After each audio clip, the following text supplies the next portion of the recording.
The first time I set eyes on the PSA, my first thought was, oh my goodness, I'm never going to be able to remember all that. Much to my relief, I soon realized it was based in common sense. Working my way through my first assignment, I realized that I had been using this approach without realizing it. When I planned a trip for my family, wrote my resume, and even when I prepared my taxes, I was using it.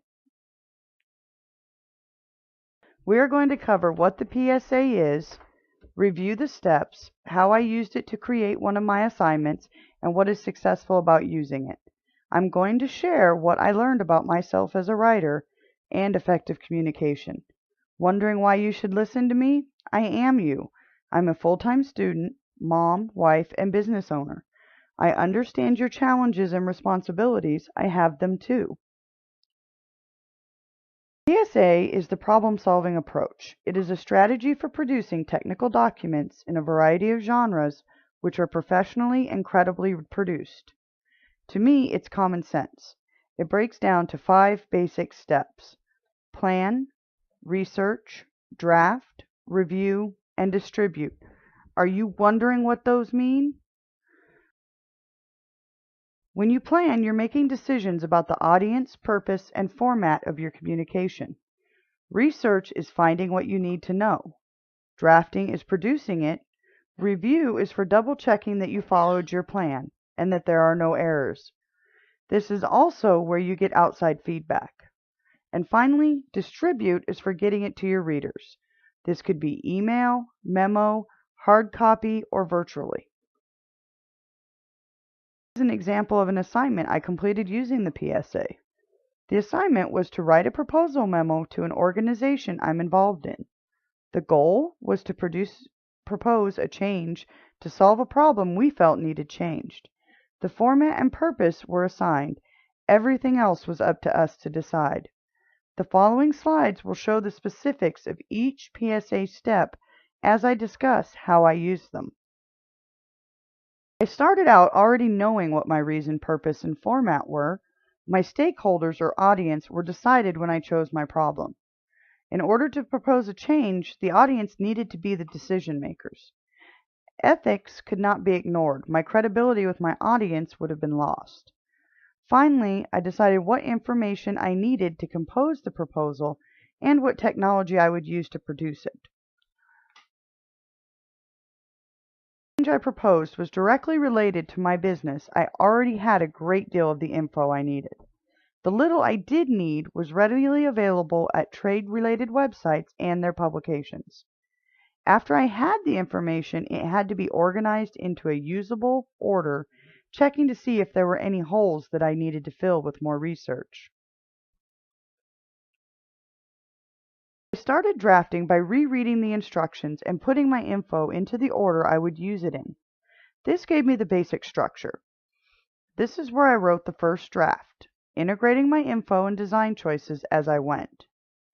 Visuals are usually added at the end. In this case, I didn't see that visuals would have aided it because the audience was as well versed as I am in the subject. To test feasibility and solicit feedback, I submitted a first draft to the peer review discussion board. This gave me a great sense of reader reaction and a fresh set of eyes who knew what the assignment was. I then submitted a second draft to an online writing tutor. She gave me great ideas and caught errors I had overlooked. Based on these, I revised the memo to come up with the final draft. After a check for errors, I moved on. Since this was a class assignment, my method of delivery was to submit it and the required documentation into the Dropbox. However, that is not where this step ends. To ensure that it was received, I checked the gradebook in Dropbox to make sure that it was listed. And last, I downloaded my instructor's feedback after it was graded. This was my way of checking its effectiveness and her response to it.